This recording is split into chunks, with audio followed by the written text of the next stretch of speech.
Good morning students, welcome to Gangotri Group of School. Today we are going to start a new article that is charging and discharging of capacitor. ये काफ़ी important चीज़ है और almost last topic है इस chapter का, charging and discharging of capacitor. Clear? तो इसमें पहला पॉइंट आएगा चार्जिंग. ये कुछ नई चीज़ नहीं है, पुरानी चीज़ है लेकिन अलग तरीके से हम पढ़ेंगे. देखें, एक कैपेसिटर के सीरीज में रेजिस्टेंस और बैटरी जोड़ दिया गया है. ये स्विच है. होता क्या है कि जैसे ही आप इस पे इनिशियल चार्ज कितना है, क्यों इनिशियल कितना है इस पे 0.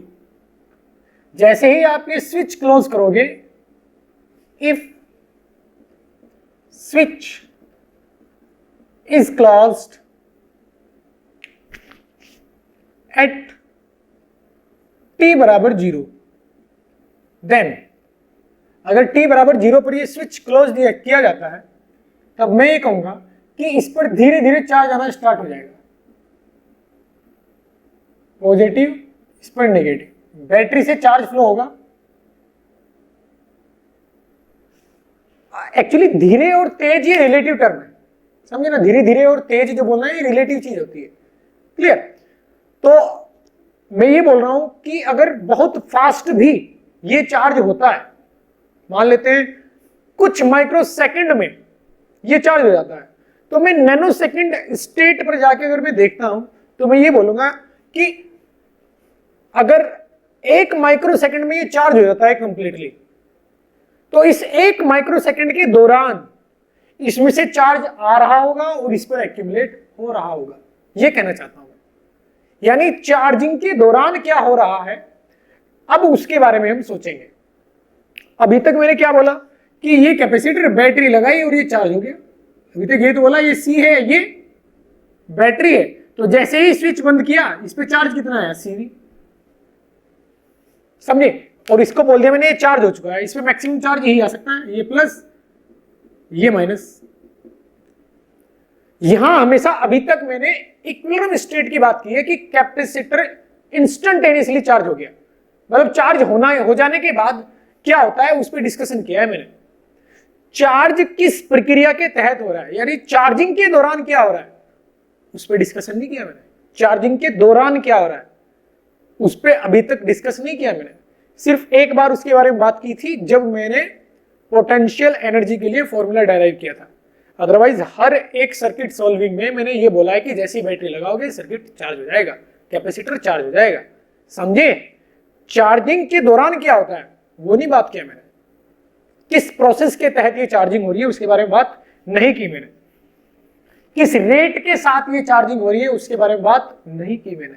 अब मैं उसी बारे में बात करने जा रहा हूं. मान लेते हैं at any time t,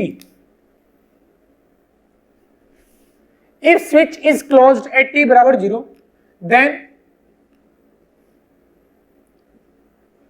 capacitor starts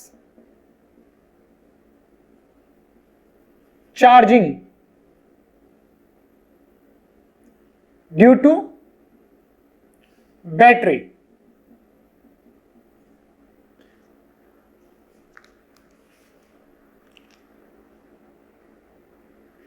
Capacitor start charging itself due to itself, अपने आप को चार्ज करना स्टार्ट कर देता है बैटरी की वजह से. समझे ना? सही स्टेटमेंट लिख देता हूं.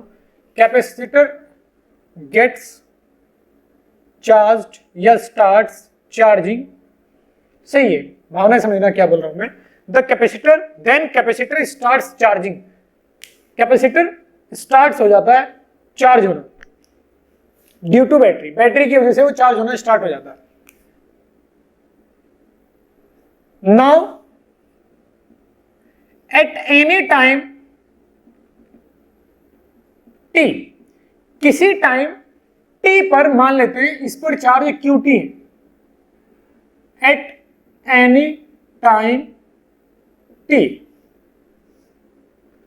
सर्किट क्लोज करने के t सेकंड बीतने के बाद मान लेते हैं इस पे चार्ज q है. Clear? Then now at any time t, if if charge on capacitor is QT, then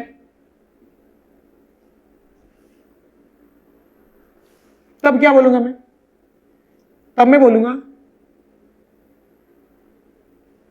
bye loop law, क्योंकि ये एक लूप है। तब लूप लॉ से मैं एक इक्वेशन लिख सकता हूं, यहां से यहां v, यहां से यहां माइनस q/c, यहां से यहां माइनस IR बराबर 0। ये रेजिस्टेंस है। आप बोलोगे कि सर रेजिस्टेंस तो अभी बताया नहीं आपने। 9th-10th में जो रेजिस्टेंस पढ़ा था वही रेजिस्टेंस है, जिसमें V बराबर क्या होता है? IR। वैसे इस पे पहले भी कमेंट कर चुका हूं मैं।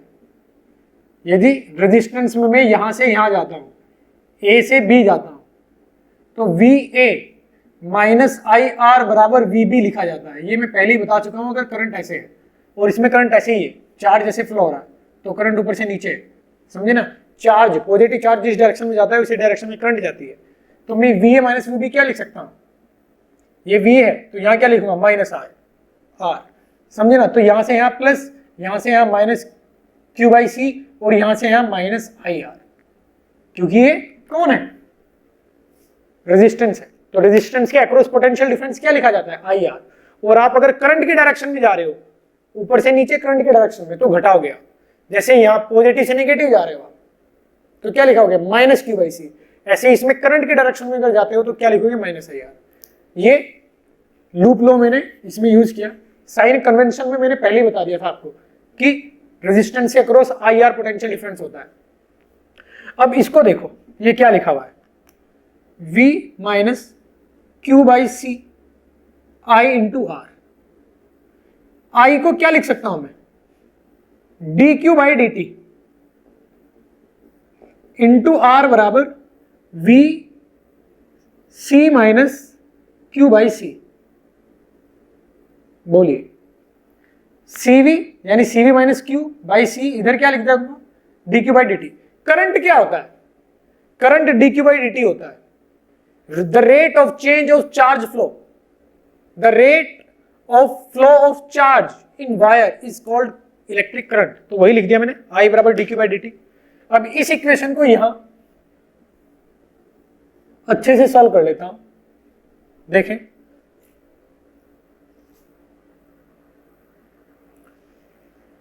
dQR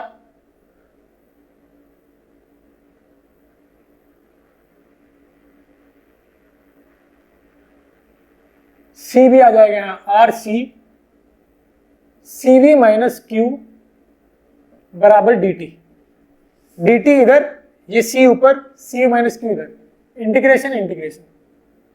t बराबर 0 पर चार्ज 0 था, t बराबर t पर चार्ज QT है। अब इसको कैसे लिखा जाएगा? RC कांस्टेंट, तो RC आएगा बाहर, ln CV minus Q upon -1, ये आएगा इंटीग्रेशन, इसमें लगा देंगे लिमिट। 1/x वाली फॉर्म है। 1/x का इंटीग्रेशन जो होता है वो ln x होता है, और यदि ax माइनस b लिखा जाए तो ln ax minus b upon a आ जाता है, a का मल्टीप्लायर नीचे। तो वही चीज मैंने यहां यूज की, समझे? 1/ax प्लस b वाली फॉर्म है। लिमिट लगा दूंगा, यहां आएगा t, इसमें लिमिट लग जाएगी 0 से लेके t। अब इधर क्या आएगा? RC, 0 पुट करूंगा तो minus minus plus, ln CV minus QT, ये लिमिट लगाने के बाद आएगा, और इधर आएगा t। इसको अच्छे से लिख लेते हैं, ln CV upon CV minus QT, ये लिखा जा सकता है। इधर आएगा T/RC, माइनस से मल्टीप्लाई कर दूंगा तो ये ऊपर, ये नीचे, और ये यहां आ जाएगा माइनस। यहां माइनस कर दूंगा तो ये पावर में चला जाएगा, CV ऊपर CV नीचे। तो ln CV minus QT by CV को लिखा जा सकता है माइनस T/RC। और यहां से मैं एंटी लॉग ले लेता हूं, CV माइनस QT बराबर लिखा जा सकता है e⁻⁻t/RC। और इस इक्वेशन को और आगे सॉल्व करोगे तो QT बराबर आ जाएगा CV माइनस CV e⁻⁻t/RC। तो फाइनल इक्वेशन जो आपके पास आएगी वो आएगी 1 माइनस e⁻⁻t/RC।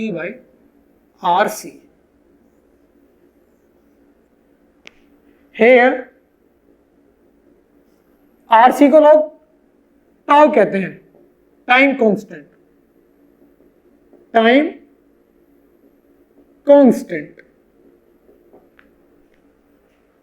इसको मैं नाम देता हूं इक्वेशन ए। थोड़ा सा मैथमेटिक्स है। अब इक्वेशन ए क्या रिप्रेजेंट करती है हम देखेंगे। इक्वेशन ए क्या रिप्रेजेंट करती है, इसको हटा देता हूं यहां से। ये सिंपल मैथमेटिक्स था, इसे अच्छे अच्छे इंटीग्रेशन हमने सॉल्व किए तो आसान था।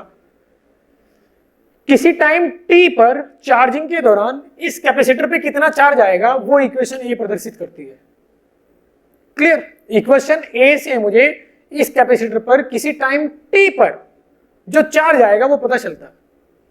अब यदि आप इस सर्किट में किसी टाइम t पर करंट बताना चाहते हैं तो इक्वेशन को डिफरेंशिएट करना पड़ेगा। For the current in circuit, for the current in circuit we have to differentiate equation A. और इक्वेशन ए को डिफरेंशिएट अगर मैं करता हूं तो क्या आएगा, dq/dt यानी किसी टाइम t पर करंट वो आएगी CV/RC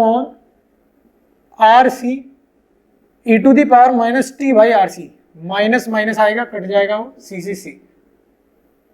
तो किसी टाइम t पर जो करंट आएगी वो आएगी V/R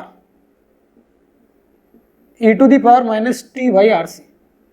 ये किसी टाइम t पर करंट आएगी।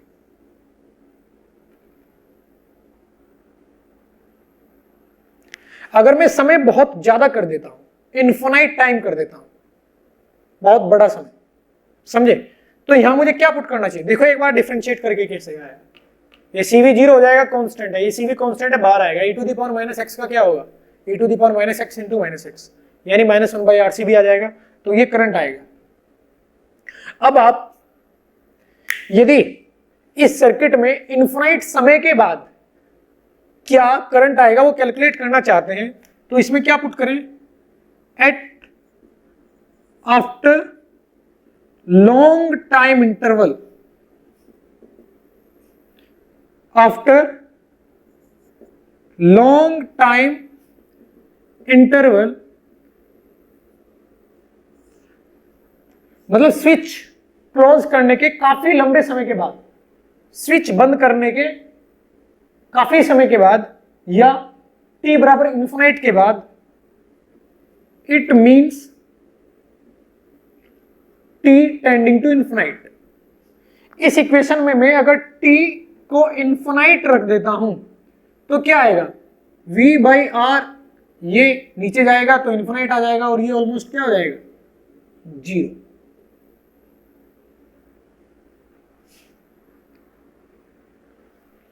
V/R अपॉन एक बहुत बड़ी संख्या क्या आएगी, बहुत छोटी संख्या यानी ऑलमोस्ट 0। तो मैं कहूंगा कि t टेंडिंग टू इन्फिनाइट है तो I टेंडिंग टू 0 यानी I 0 हो जाएगा। इसका मतलब ये सर्किट क्या होगा, ओपन सर्किट फील होगा, ओपन सर्किट। इसका मतलब ओपन सर्किट का मतलब ये सर्किट क्लोज होते हुए भी, स्विच क्लोज होते हुए भी लंबे समय के बाद इस सर्किट को ऐसा फील होगा कि ये स्विच ओपन है, ये सर्किट ओपन है, क्लोज सर्किट नहीं है। यानी बैटरी इस सर्किट में कैपेसिटर के अक्रॉस नहीं जुड़ी हुई, लंबे समय के बाद ऐसा फील होगा। इसका मतलब ये है कि ये कैपेसिटर बहुत ही ज्यादा लंबे समय के बाद, बहुत ही ज्यादा लंबे समय का मतलब क्वेश्चन में सिर्फ ये लिखा जाएगा long time, after long time, in steady state, ये भी शब्द आता है in steady state. Steady state में या बहुत लंबे समय के बाद का मतलब आप यही निकालेंगे t बराबर इन्फिनाइट। t बराबर इन्फिनाइट पे करंट जीरो आता है, तो मतलब ये है कि स्टडी स्टेट में ये कैपेसिटर सर्किट को इन्फिनाइट रेजिस्टेंस देता है, ये कैपेसिटर सर्किट को इन्फिनाइट रेजिस्टेंस देता है। यानी ऐसा फील होगा, ये चीज तो क्लोज है, यहां ऐसा फील होगा कि ये सर्किट टूटा हुआ है, इस पोर्शन में से यहां से सर्किट टूटा हुआ है, कैपेसिटर नहीं है, बस रास्ता तोड़ दिया, समझे? ये इंडक्शन में नहीं होगा, रास्ता तोड़ दिया है आपने इन्फिनाइट समय के बाद स्टडी स्टेट में। इसका मतलब ये है, इसको हटा देता हूं यहां से, इसके बाद लिखेंगे आप वी नो, इसके बाद इसके बाद we know that at t it it means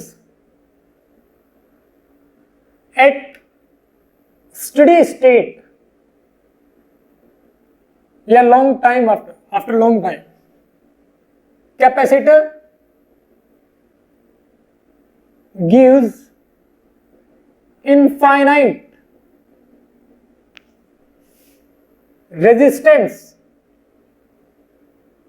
to the circuit. Circuit को इन्फिनाइट रेजिस्टेंस ये देता है, और सर्किट कैसे दिखाई देगा अब आपको, ऐसा, ये स्विच क्लोज है लेकिन फिर भी कैपेसिटर से रास्ता टूट जाएगा, जहां कैपेसिटर होगा वहां से रास्ता टूट जाएगा। आई बात समझ में? तो एक तो ये महत्वपूर्ण बात है इस आर्टिकल में। दूसरी बातें क्या है, और इंपॉर्टेंट बात क्या है, इन इक्वेशन ए क्या है, क्यू टी बराबर C V one minus E to the power minus T by tau.